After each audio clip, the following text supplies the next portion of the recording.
We're almost halfway through the 4th season of Keeping Up with Jones, the Lonnie Jones podcast adventure. Our oldest and most faithful sponsor, SJ&L General Contractors, has entered a new phase of their business. They've actually sold out and will be owned by another company. I'm not sure that I'm allowed to discuss the details of that, but it's a very interesting move. These guys are going to be able to enjoy the fruitions of the labor and the reputation and the hard work they've done in their area. But because of that change, they will no longer be sponsoring Keeping Up with Jones, the Lonnie Jones podcast adventure. I want to thank them for the loyal support and helping get this podcast off the ground, and wish them the very, very best of success in their new endeavors, whether it's working for the new parent company or whether it's enjoying some well-earned retirement and the fruits of their labor. SJ&L General Contractors, the folks in that family-owned business, are dear friends of mine, and I wish them the best from Keeping Up with Jones, the Lonnie Jones podcast adventure.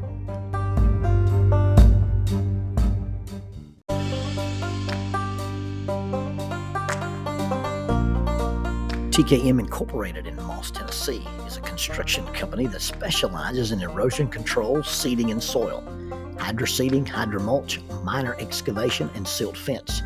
They also provide traffic control and construction signs. Their business is keeping people safe, but their passion, their mission, is they wish that all men could be saved. TKM has adopted the nickname the King's Men because as they serve you, they also serve the King.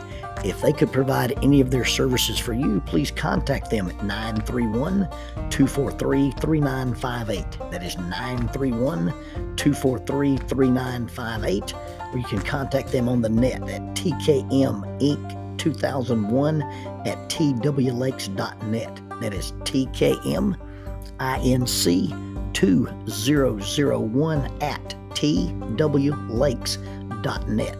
TKM Incorporated is a sponsor of Keeping Up with Jones, the Lonnie Jones podcast adventure. The conclusion that I came to was that he was important. Now, at my age and my station in life, important was probably a relative term. It's sort of like, the story of the Pope being driven through Alcorn County, Mississippi, and they're on these back roads in Mississippi, and the Pope knocks on the divider between the driver and the passenger compartment. The young man pulls over, lowers the window, and the Pope says, "Do you know how long it's been since I've been allowed to drive my own car?"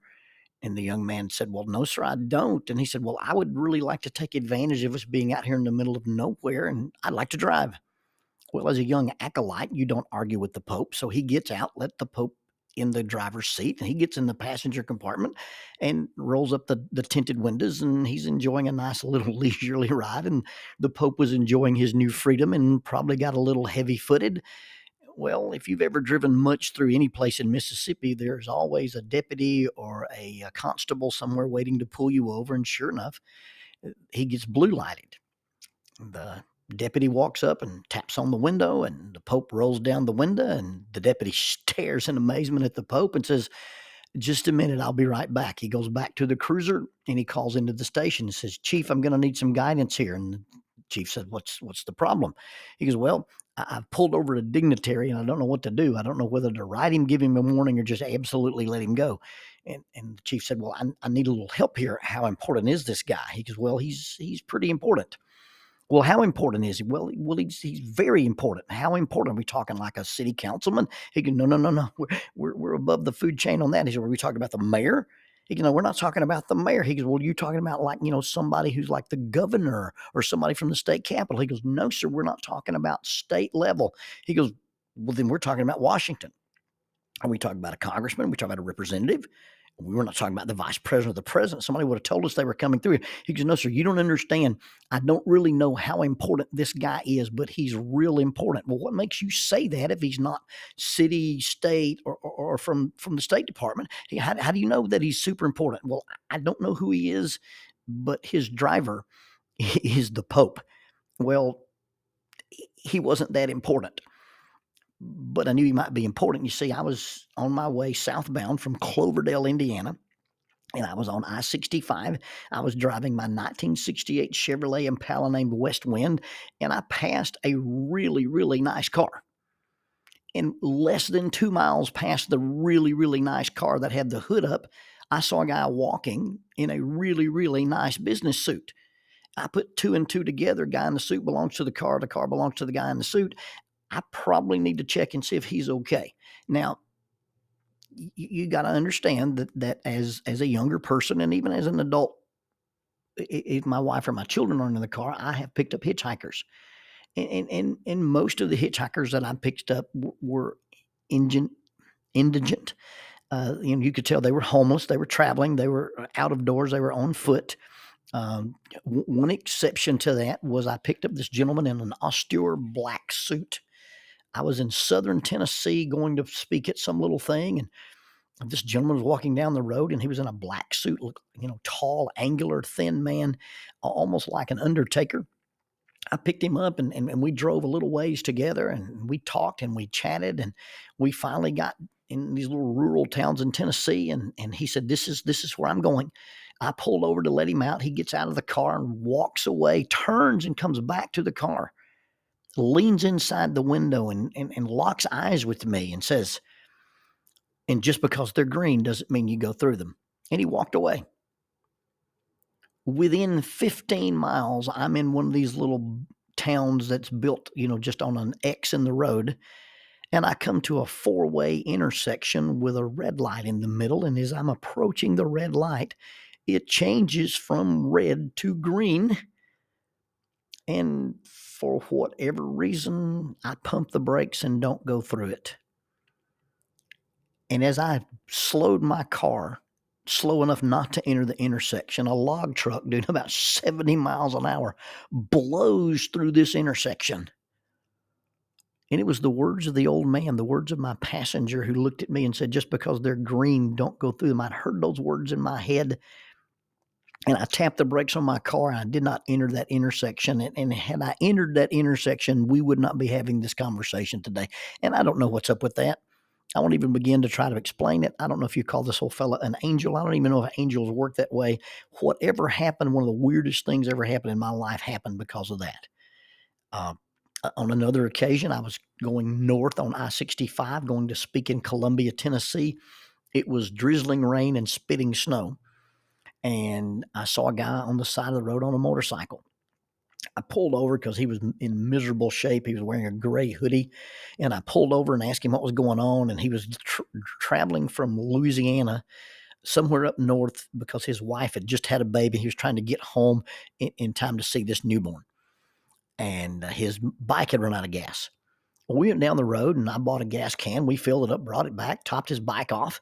And I said, now, look, you can't travel as far as you're traveling in this weather with this gray cotton hoodie that you've got on. You're going to freeze to death. And I keep a military jacket behind the seat of my truck, an old black field jacket that I use for call outs and running around the woods with SWAT. And I said, just take my jacket. He goes, well, I'm not going to take your jacket without giving you some security. And he took his sweatshirt off and gave it to me. And I wrote my name and address and put it in the inside pocket of the jacket. And within several weeks, I got my jacket back and a picture of him holding the baby. And I promptly put his sweatshirt back in a box and sent it to him. On another occasion, I was coming over Chaplain Mountain. It was pouring down rain. And this disheveled, young-looking fellow was walking down the road with two duffel bags in his hand. I pulled over, asked him to hop in, get out of the rain. We started down the road, and he had met someone on the internet and was going to Chattanooga to meet them. And, this was 15 years ago when you didn't meet people on the internet and you didn't get in a car with strangers. And now you call someone that you found on social media, and they come to your house and you get in the car with them and they take you anywhere. It's called Uber, which the world has turned upside down. But we're driving down the road, and I'm hearing that he's going to go meet this new love of his life. And then he just gets really weird.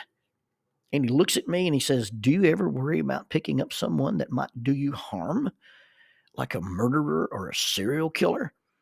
And I tried to maintain my composure, but you have this kind of feeling in your chest that, oh boy, I may have made a mistake this time. I said, the only problem with picking up people who try to do me harm is replacing the window and getting the brains off the ceiling. He said, I'll stop right here. And so I pulled over and let him back out into the rain. Life's about choices. Anyway, this is not the only guy I've ever picked up, but this guy's in a suit. He was a very nice suit. And in fact, because I was driving a 68 Chevrolet Impala named Westwind, his suit probably cost more than my car. I pulled over and asked where he was headed. He said he was headed to Louisville, Kentucky. Well, I said, look, I'm going to be on I-65. I'm going to be on I-65 till I get to Alabama. And so you're welcome to ride with me, and I'll be glad to take you to the doorstep. And so we ride along. He finds out I'm a minister, and I find out he's a business executive. He tells me where to go, where to turn here, turn there. We pull up to this big building, and blazoned across the front entrance of the building is Anheuser-Busch. And he's an executive vice president, a CEO or a CFO or one of those alphabet guys with this big company. He hands me his business card, and he says, if this preaching thing ever doesn't work out for you, you've always got a job here. Now, I guess the reason he gave me a job offer was at the moment in time, he was important and he was wealthy and he was powerful. But at this moment in time, he didn't have a car that worked, and I did. And so he got in the car and felt somehow indebted to me. And the only thing he could do for me was offer me a job. I was young. I was poor. I was unimportant, a nobody. But my $250 1968 Chevrolet Impala was working, and he needed a car. And at that time, he didn't care what kind of car. At that time in his life, he didn't care what I was wearing, and he didn't care how good the car was or how bad the car was. He was just willing to ride in my car. He needed a ride and was willing to use mine. He didn't ask to drive. He just got in, and I drove him to his office building. He used to send me a Christmas card every year. And every year in that Christmas card was that renewed offer. Hey, if you ever need a job, if that preaching thing doesn't work out for you, you've got a job here. Well, I guess he'd evaluated me at the same time. Although my car wasn't impressive and although my car wasn't important, he chose to ride in it because he needed to. At the same time, he probably looked at the way I was dressed and probably looked at the value of my car and realized this kid's probably not a very successful preacher. This kid's probably not going to make it long in his chosen field if this is what they pay him and this is what he drives. I was a young student minister at the time, and although my life has changed somewhat, I still consider myself a minister. Now, I've been in private practice as a therapist and as a consultant. This New Year's Day will start my 26th year of being completely self-employed and doing my own thing. But I still consider myself as a minister. Now, you got to understand, if by minister you picture the guy up front out loud wearing a tie with a title, that's not it. If by minister you mean a person who tries to serve others, then yeah, that's what I try to be. That's what I consider to be my vocation. I minister through counseling. I minister through adventure programs. I minister through being a chaplain. I minister maybe even through this podcast, but I try to provide things for people that they don't have. Now, as a minister, as the guy employed by the church, when I worked full-time for churches, I've had some tough moments in ministry. I unprepared for the tragedy that you deal with it as a minister.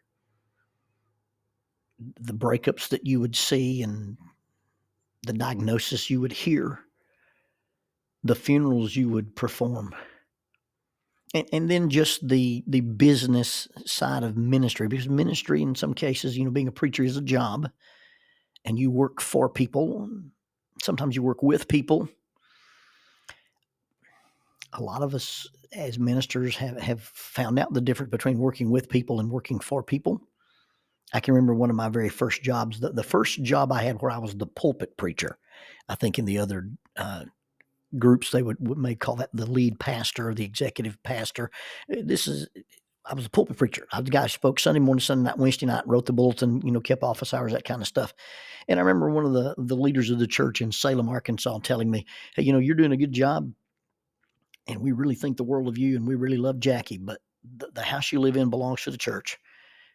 And if something happens to you and you die, Jackie's going to need a place to live." That's when I realized that as well as they took care of me and as much as they liked me, I didn't live in a house my wife would live in if something happened to me. And I decided that the next time I had a ministry job, it would be a job with the arrangement that I'd buy my own house. I've been burned in ministry. There was a time when I would have said I was burned out. There are times when I've considered that I have been mistreated and misrepresented because of some of the things that I teach and the way I view scripture. I have been labeled persona non grata by schools of thought, and schools of preaching. I'm way too much for one group and not enough for the other group. If I'm way too much for this group, it's not enough for the other group. And if it's not enough for the other group, it's way too much for that group. I've never actually been fired. I was told one time that, hey, we're going to change your role and we're going to bring somebody in to do this particular job. And so you're going to be replaced as the youth minister. And that wasn't anything that I would have ever chosen to do, but it was chosen for me. I've experienced things where my integrity was called into question. People who were unhappy with choices I'd made decided rather than to disagree with me, they just would want my head or my job. There have been times when I was so unhappy in some of my ministry situations, I'd have taken a job field testing bulletproof vest.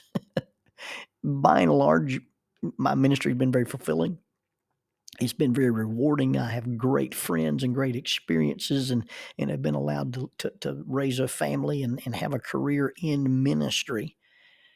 But in the worst times, in the times that it was the darkest and the dreariest and the most difficult in all those struggles, in all those disappointments, or even in my own personal failures, I've never once thought about calling the beer guy for a job.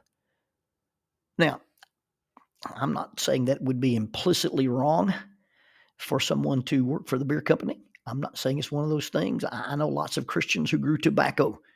I know of Christians who work in restaurants and they are waiters and waitresses and they serve booze.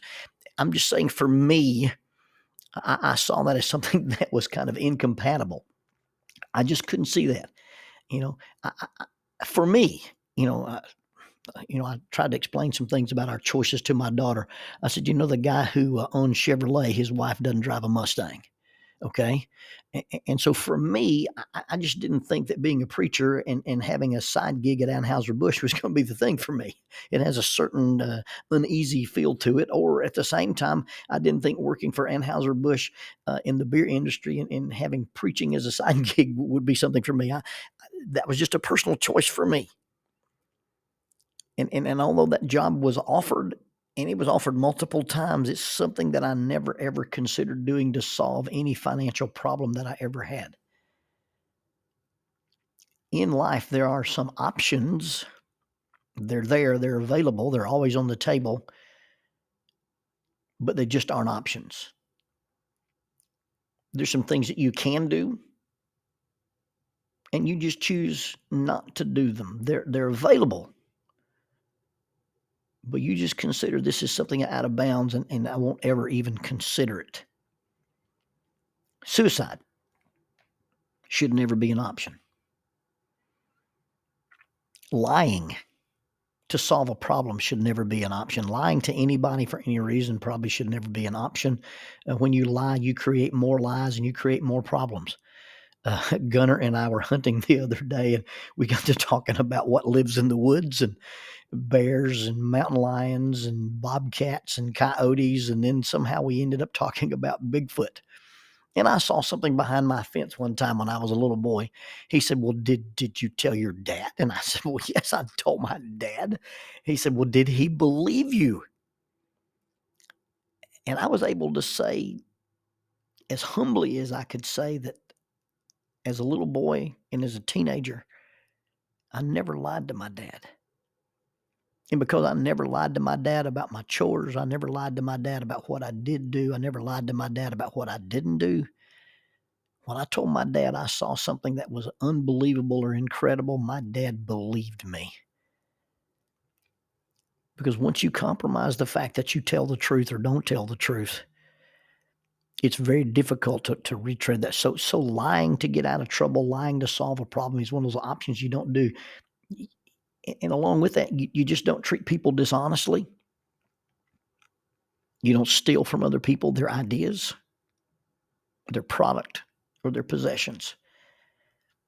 You choose not to be cruel to people even when you have the power to do so.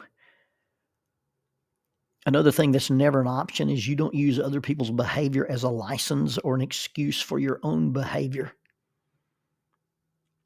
You never compromise the promises that you made to your spouse. Their behavior doesn't give you permission to quit trying. Their behavior doesn't give you permission not to do. Their behavior. Now, if they end the marriage, they end the marriage, but it's not going to be something that you initiate, with some minor exceptions, or I guess I should say some major exceptions. You don't consider an alternative to being married if you want to stay married. Now, if you're in one of those difficult situations and there's been infidelity or there's been abuse and you decide, hey, I'm going to protect myself from some toxic thing, yeah. But if you're in a marriage and you're just unhappy and you start considering an alternative to being married, you don't really want to stay married. Because once you start considering an alternative to being married, then you compare your spouse to your old flame, or you compare your spouse to your new friend, then you've started comparing fantasy to reality, and fantasy always wins. And that's just a place you don't allow yourself to go in your mind. There's lots of things that we could talk about, that there are things that you just don't do. There are things that you just don't consider. Even though you have a standing offer. Even though you can call in those options at any time, even though you have the business card, you have the number, and you have the contact to totally change your life, even when and even if it's the only offer you have, you just don't consider it. Because just because it's available doesn't mean it's acceptable. And maybe this is changing this topic, but I didn't pick up the beer guy because I needed a job. I picked him up because he needed a ride. And at that moment in time, that was actually my job. See, your importance in life is not about your car. It's not about your clothes. It's not about your salary. It's not about your position. The importance of the role you play in life is finding people who need what you have. When you find somebody who needs what you have, whether it's your time, your talents, or your attention, you find somebody who needs what you have and you either share it with them or give it to them. When that's your goal, you really become important to other people, and you already have a job.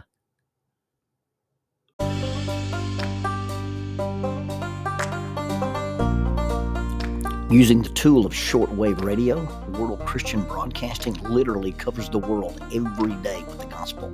They use 2 large curtain antennas. One is located in Anchor Point, Alaska, and the other in Madagascar. They send out messages that are recorded at their international home in Franklin, Tennessee. They make available 40 hours of broadcast every day. The broadcasts are made in English, Chinese, Russian, Spanish, Portuguese, Korean, English for Africa, and Arabic. They would love for your group to visit them. You can bring your ladies group, your youth group, or your men's group. Just give them a call at 615-371-8707, 615-371-8707, or you can go to worldchristian.org, find the Donate Here button, and make a financial contribution to support this work that literally covers the world every day with the gospel. World Christian Broadcasting, in cooperation with Keeping Up with Jones, the Lonnie Jones podcast adventure.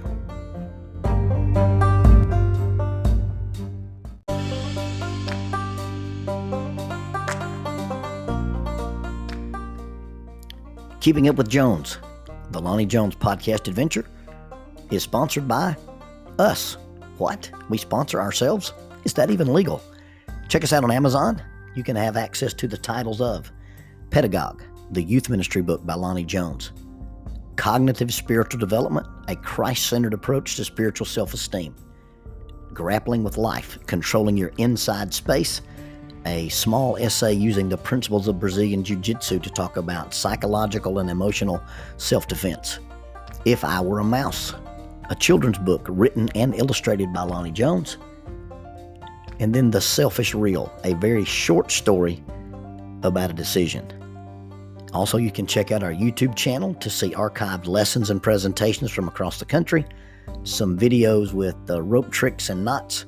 Don't forget to visit the Facebook page 550 Guys to learn about the little rope men that we make and that we invented and that we make. And then be sure to click like, subscribe, and share. This is Keeping Up with Jones, the Lonnie Jones podcast adventure.